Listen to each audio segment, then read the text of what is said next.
नमस्कार दोस्तों, accounts club में आपका बहुत बहुत स्वागत है। दोस्तों, ये हमारा टेली प्राइम कोर्स का चैप्टर 5 है। इस चैप्टर में हम जर्नल कैसे बनाया जाता है, लेजर कैसे प्रिपेयर किया जाता है, ट्रायल बैलेंस कैसे बनाया जाता है, ट्रेडिंग अकाउंट कैसे बनाया जाता है और बैलेंस शीट कैसे बनाया जाता है, ये हम सीखने वाले हैं। तो अकाउंटिंग में दो तरीके से बुक्स ऑफ अकाउंट को मेंटेन किया जाता है, एक तो मैनुअली और दूसरा इलेक्ट्रॉनिकली। तो इलेक्ट्रॉनिकली में हम जैसे कि टैली, बीजी, मार्क, इन सॉफ्टवेयर की मदद से बुक्स ऑफ अकाउंट अकाउंट को मेंटेन करते हैं।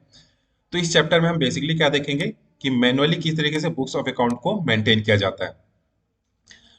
तो हमने पहले चैप्टर में देखा था कि अकाउंटिंग क्या है। तो अकाउंटिंग एक प्रोसेस है जिसमें identification, recording, classification, summarising, analysing and communicate करना होता है। तो अकाउंटिंग का मेन काम जो हमारा चालू होता है वो होता है रिकॉर्डिंग से।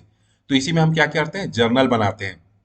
जर्नल बुक में हम एंट्री करते हैं जहां से हम रिकॉर्डिंग, जो हमारा मेन काम होता है, यहाँ से चालू होता है एज अकाउंटेंट। उसके बाद हम क्या करते हैं, क्लासिफिकेशन जिसमें हम लेजर बनाना सीखेंगे, समराइजिंग जिसमें हम ट्रायल बैलेंस बनाना सीखेंगे, एनालाइजिंग जिसमें हम ट्रेडिंग, प्रॉफिट एंड लॉस और बैलेंस शीट बनाना सीखेंगे। जर्नल, तो जर्नल होता क्या है, तो जितने भी जो भी बिजनेस के ट्रांजेक्शन होते हैं उनको सबसे पहले जिन बुक में रिकॉर्ड किया जाता है उसी बुक को क्या कहते हैं, हम जर्नल कहते हैं। तो किसी भी ट्रांजेक्शन के दो एक्सपेक्ट होते हैं, एक डेबिट एक्सपेक्ट, दूसरा क्रेडिट एक्सपेक्ट। तो इनको जब हम डेट वाइज उस जर्नल में हम क्या करते हैं, डेट वाइज शॉर्ट में डबल एंट्री सिस्टम के रूल के अनुसार हम उसमें रिकॉर्डिंग करते हैं। तो जर्नल का कुछ इस तरीके का फॉर्मेट होता है जिसमें एक कॉलम होता है डेट का, दूसरा पर्टिकुलर का, एक एलएफ होता है। एलएफ का मतलब होता है लेजर फेलियो।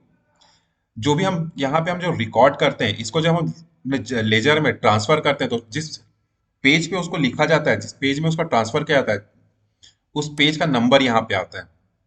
उसके बाद हम यहाँ पे क्या करते हैं, डेबिट अमाउंट लिखते हैं, उसके बाद क्रेडिट अमाउंट लिखते हैं। तो यहाँ पे हमने सबसे पहले अपना डेट लिखेंगे, उसके बाद जो अकाउंट डेबिट हो रहा है उस अकाउंट का नाम, और यहाँ पे साइड में लिखते हैं डेबिट, और यहाँ पे डेबिट का अमाउंट। नीचे में जो अकाउंट क्रेडिट हो रहा है वो अकाउंट को लिखते हैं, लेकिन यहाँ पे क्रेडिट वर्ड नहीं लिखा जाता, यहाँ पे लिखा जाता है टू। और क्रेडिट के सामने जो आपका क्रेडिट का अमाउंट है वो आ जाएगा। उसके बाद यहाँ पे हम शॉर्ट में एक छोटा सा नरेशन लिखते हैं उस ट्रांजेक्शन से रिलेटेड, और यहाँ पे हम इसको क्लोज कर देते हैं। ये हमारा क्या होता है, एक ट्रांजेक्शन यहाँ हमारा कंप्लीट हो गया। उसके बाद फिर हम क्या करते हैं, नेक्स्ट ट्रांजेक्शन को date wise same as it is लिखते हैं। तो जर्नल में एंट्री डबल एंट्री सिस्टम को फॉलो करते हुए किया जाता है। डबल एंट्री सिस्टम के अनुसार किसी भी ट्रांजेक्शन के दो एक्सपेक्ट होते हैं, एक डेबिट दूसरा क्रेडिट। तो इसमें कब किसी अकाउंट को डेबिट किया जाता है, कब किसी अकाउंट को क्रेडिट किया जाता है, इसके लिए हमें क्या होना चाहिए, अकाउंटिंग रूल्स पता होना चाहिए, जिसे हमने देखा था अपने चैप्टर 4 में, जिसमें हमने देखा था कब अकाउंट को डेबिट किया जाता है, कब अकाउंट को क्रेडिट किया जाता है। तो चलिए अब एक एग्जाम्पल लेते हैं और उस एग्जाम्पल की मदद से हम जर्नल में रिकॉर्डिंग करते हैं। तो इस तरीके से हमने एक्सेल में एक जर्नल का फॉर्मेट प्रिपेयर कर लिया है, और हमारे पास रवि इलेक्ट्रॉनिक्स है जिसने कुछ ट्रांजेक्शन के, इस ट्रांजेक्शन को हम हमें जर्नल में रिकॉर्ड करना है। तो चलिए रिकॉर्ड करते हैं। तो पहला ट्रांजेक्शन है 10/5/23 को रवि ने 5 लाख रुपए से नगद व्यापार चालू किया। तो इसकी क्या एंट्री होगी, तो यहाँ हम लोग लिखते हैं डेट। अब व्यापार में क्या आ रहा है, कैश। कैश क्या होता है, एसेट होता है बिजनेस का। तो एसेट बढ़ने से हम क्या करते हैं, उसे डेबिट करते हैं, कैश अकाउंट डेबिट। कितना अमाउंट हो रहा है, 5 लाख रुपए। क्रेडिट क्या करेंगे, कैपिटल को। कैपिटल अगर बढ़ता है तो उसे क्या करते हैं, हम अकाउंटिंग रूल के अनुसार उसे कैपिटल को क्रेडिट करते हैं। तो यहाँ कैपिटल के क्रेडिट साइड में कितना लिख देंगे, 5 लाख रुपए। और यहाँ पे नरेशन डाल देंगे।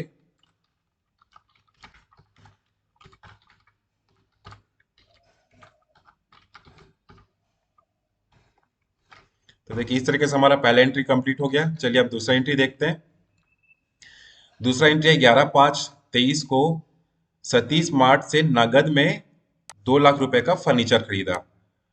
तो इसकी क्या एंट्री होगी, कितना तारीख है, 11/5 को। तो यहाँ डेट डाल देते हैं। फर्नीचर क्या होता है, बिजनेस का एसेट होता है। तो फर्नीचर का एसेट बढ़ता है तो उसे क्या करते हैं, डेबिट करते हैं।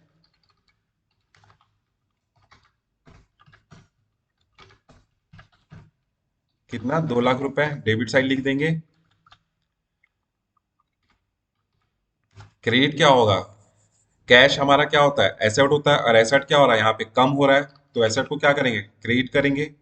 कैश अकाउंट क्रेडिट करेंगे और 2 लाख रुपए क्रेडिट साइड लिख देंगे।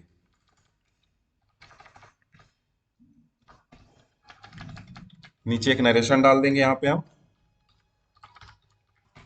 चलिए, तो हमारा दूसरा एंट्री कंप्लीट हो गया। तीसरा एंट्री देखते हैं, तीसरा एंट्री क्या है। तो तीसरी एंट्री है हमारी, 15/5/23 को सुरेश से उधार में कंप्यूटर 45,000 का खरीदा। तो यहाँ पे डालेंगे डेट। कंप्यूटर बिजनेस का एसेट होता है, तो यहाँ पे एसेट क्या हो रहा है, इंक्रीज हो रहा है, बढ़ रहा है। तो इसको डेबिट कर देंगे कंप्यूटर को। कितने से? डेबिट साइड लिखेंगे 45,000 रुपये। क्रेडिट क्या होगा, यहाँ हम क्या कर रहे हैं, उधार में खरीद रहे हैं सुरेश से, तो सुरेश हमारा क्या है, क्रेडिटर हो गया। तो क्रेडिटर क्या है, लाइबिलिटी है हमारी एक तरीके से। तो अगर लाइबिलिटी इंक्रीज होती है तो उसको क्या करते हैं, हम क्रेडिट करते हैं। तो सुरेश को क्या करेंगे, क्रेडिट करेंगे। कितना? 45,000। यहाँ एक नरेशन डाल देते हैं।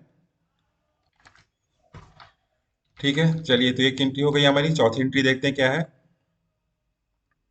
तो 17/5/23 को 25,000 रुपये आईसीआईसीआई बैंक में अकाउंट ओपन किया, मतलब आईसीआईसीआई बैंक में कैश जमा करके हमने क्या किया, अकाउंट ओपन किया है। तो यहाँ डालते हैं डेट। अब आईसीआईसीआई बैंक हमारा क्या है, ये भी हमारा एसेट है एक तरीके से। तो ये क्या होगा, आईसीआईसीआई बैंक अकाउंट डेबिट होगा।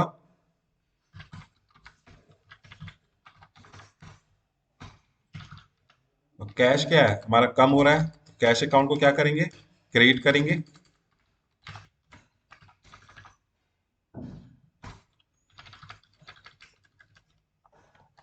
चलिए, तो ये एंट्री भी हमारी हो गई। नेक्स्ट एंट्री देखते हैं। 20/5/23 को 2 लाख रुपए का माल नगद में खरीदा। तो हम यहाँ पे परचेज कर रहे हैं माल। तो यहाँ क्या करेंगे, purchase account debit. Debit side लिखेंगे 2 लाख रुपए। और कैसे कर रहे हैं, नगद में खरीदे हैं, तो कैश अकाउंट क्या होगा, क्रेडिट होगा। यहाँ एक नरेशन डाल देते हैं। चलिए, तो ये भी हो गया हमारा एंट्री कंप्लीट। नेक्स्ट ट्रांजेक्शन देखते हैं। तो नेक्स्ट ट्रांजेक्शन है, 25/5/23 को 3 लाख का माल अमित से उधार में खरीदा। तो अमित से क्या करें, उधार में माल खरीद रहे हैं। तो यहाँ पे डेट डाल देते हैं। Purchase account debit. Debit side लिख देते हैं 3 लाख रुपए। अमित हमारा क्या हो गया, क्रेडिटर हो गया, हम अमित से उधार में माल खरीद रहे हैं। तो अमित हमारा क्रेडिटर है। तो हम, जो कि हमारी क्या होती है, बिजनेस की एक लाइबिलिटी होती है। तो लाइबिलिटी जब बढ़ती है, इंक्रीज होती है, तो उसकी क्या करते हैं, क्रेडिट करते हैं। तो अमित अकाउंट को क्या करेंगे, क्रेडिट करेंगे। 3 लाख रुपए क्रेडिट साइड में लिख देंगे। यहाँ नरेशन डाल देते हैं। चलिए, तो हमने नरेशन भी डाल दिया। ये एंट्री भी हमारी कंप्लीट हो गई। चलिए, नेक्स्ट ट्रांजेक्शन देखते हैं। 26/5/23 को 2.5 लाख का माल नगद में बेचा। 26 तारीख को नगद में माल बेचा। तो नगद में माल बेचा तो क्या हो रहा है, कैश इंक्रीज हो रहा है हमारा बिजनेस का। कैश हमारा एसेट है। तो कैश अकाउंट को क्या करेंगे, डेबिट करेंगे। कितने से, 2.5 लाख रुपए से। और क्या कर रहे हैं, सेल। तो यहाँ क्या होगा, sale account credit. Credit side 2.5 lakh रुपए डाल देंगे। यहाँ एक नरेशन लिख देते हैं। चलिए, तो एंट्री भी हमारी कंप्लीट हो गई। नेक्स्ट ट्रांजेक्शन देखते हैं। 30/5/23 को 5 लाख का माल सोनू को उधार में बेचा। तो सोनू को क्या कर रहे हैं, उधार में माल बेच रहे हैं। तो 30/5/23 को सोनू क्या है, अब माल उधार में बेच रहे हैं, तो सोनू हमारा क्या हो जाएगा, डेटर हो जाएगा। डेटर हमारा एसेट होता है, तो सोनू को क्या करेंगे, डेबिट कर देंगे। कितने रुपए से, 5 लाख रुपए। तो डेबिट साइड 5 लाख रुपए डाल देंगे। तो क्या हो जाएगा, sales account credit. Credit side क्या लिख देंगे, 5 लाख रुपए। यहाँ एक नरेशन डाल देते हैं। चलिए, तो एनटीपी कंप्लीट हो गई। नेक्स्ट ट्रांजेक्शन देखते हैं। तो नेक्स्ट ट्रांजेक्शन है हमारा, 1/6/23 को अमित को 50,000 रुपए का भुगतान किया। तो अमित अमित से हमने क्या किया था, माल उधार में खरीदा था, अब उसको हम क्या पेमेंट कर रहे हैं। तो क्या कर देंगे, अमित अकाउंट को क्या करेंगे, डेबिट करेंगे। डेबिट साइड लिख देंगे 50,000 रुपए। किस में पेमेंट करने हैं, कैश में। तो कैश हमारा कम हो रहा है। Cash account credit. Credit side लिख देंगे 50,000 रुपए। ये हमने नरेशन लिख लिया, तो हमारा ये ट्रांजेक्शन भी कंप्लीट होता है। चलिए नेक्स्ट ट्रांजेक्शन देखते हैं। 2/6/23 को सोनू से 30,000 रुपये मिले। हमने सोनू को उधार माल बेचा था, तो हमें सोनू से पैसे मिले हैं, तो इसकी एंट्री करते हैं। कैश अकाउंट हमारा क्या होगा, डेबिट होगा।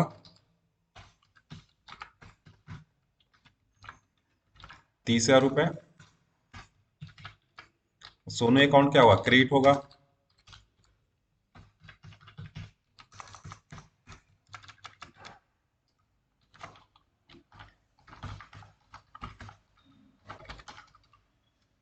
ये हमारा नरेशन कंप्लीट हो गया, तो ये एंट्री भी हमारी कंप्लीट हो गई। चलिए नेक्स्ट ट्रांजेक्शन देखते हैं। 5/6/23 को सैलरी 15,000 दिए, तो हम यहाँ पे क्या कर रहे हैं, सैलरी पे कर रहे हैं। सैलरी क्या होता है, हमारा एक्सपेंस होता है, तो एक्सपेंस बढ़ता है तो उसे क्या करते हैं, डेबिट करते हैं। सैलरी अकाउंट को क्या करेंगे, डेबिट करेंगे। डेबिट साइड लिखेंगे 15,000 रुपये। किसमें पेमेंट कर रहे हैं, कैश। कैश हमारा एसेट होता है, कैश कम हो रहा है तो कैश को क्या करेंगे, क्रेडिट। 15,000 रुपये। चलिए, तो ये ट्रांजेक्शन की हमारी एंट्री हो गई। नेक्स्ट ट्रांजेक्शन देखते हैं। नेक्स्ट ट्रांजेक्शन है हमारा 7/6/23 को आईसीआईसीआई बैंक में 50,000 रुपये डिपॉजिट किए।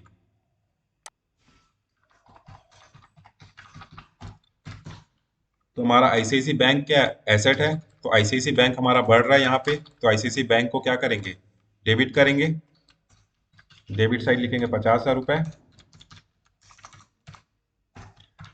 कैश हमारा बिजनेस का एसेट होता है, और एसेट यहाँ पे कम हो रहा है, तो एसेट अकाउंट को क्या करेंगे, कैश अकाउंट को क्रेडिट 50,000 रुपये।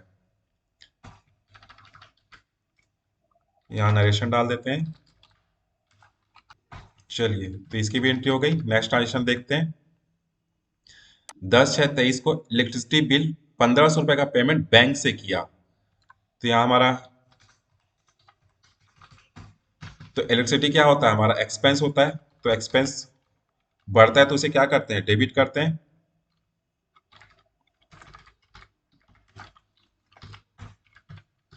डेबिट करेंगे 1,500 रुपये। इसका पेमेंट हम कैश में नहीं कर रहे हैं, बैंक से कर रहे हैं। कहाँ से, आईसीआईसीआई बैंक से। तो अब यहाँ पे बैंक हमारा क्या हो जाएगा, क्रेडिट हो जाएगा, क्योंकि हमारा एसेट जो बैंक है वो कम हो रहा है।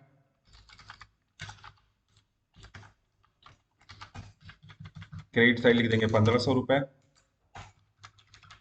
यहाँ डाल देते हैं नरेशन। चलिए, तो ये ट्रांजेक्शन भी हमारा कंप्लीट हो गया। नेक्स्ट ट्रांजेक्शन देखते हैं। तो नेक्स्ट ट्रांजेक्शन हमारा 12/6/23 को स्टेशनरी 2,500 रुपये कैश में खरीदा। तो स्टेशनरी खरीद रहे हैं हम।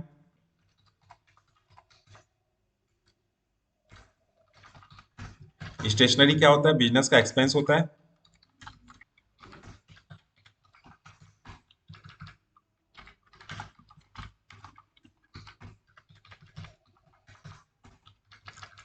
तो हमारा ये ट्रांजेक्शन कंप्लीट हुआ, जिसमें स्टेशनरी अकाउंट को हम डेबिट करेंगे और कैश अकाउंट को क्रेडिट करेंगे।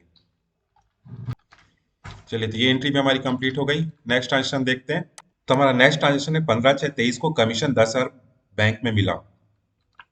तो चलिए डेट डाल देते हैं इसका, 10/6/23। अब कमीशन क्या हुआ, हमें बैंक में रिसीव हुआ, इट मीन्स क्या हुआ, हमारा आईसीआईसीआई बैंक का बैलेंस बढ़ गया। तो आईसीआईसीआई बैंक हमारा एसेट है, तो एसेट बढ़ने से उसे क्या करते हैं, डेबिट करते हैं। तो आईसीआईसीआई बैंक को क्या करेंगे, डेबिट करेंगे। डेबिट साइड कितना लिखेंगे, 10,000 रुपये।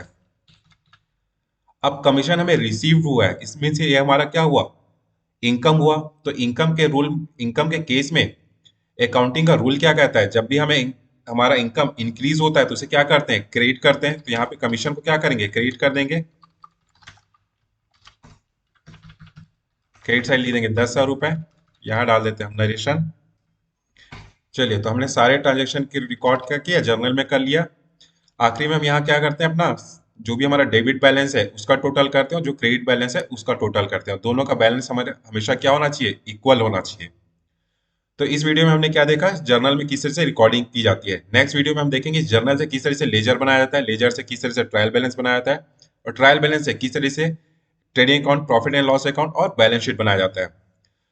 तो आज की वीडियो में बस इतना ही। अगर वीडियो आपको अच्छी लगी तो वीडियो को लाइक कर लीजिएगा, चैनल को सब्सक्राइब कर लीजिए, बेल आइकन को प्रेस करके नोटिफिकेशन ऑन कर लीजिए ताकि आने वाली वीडियो और चैप्टर का आपको नोटिफिकेशन मिल सके।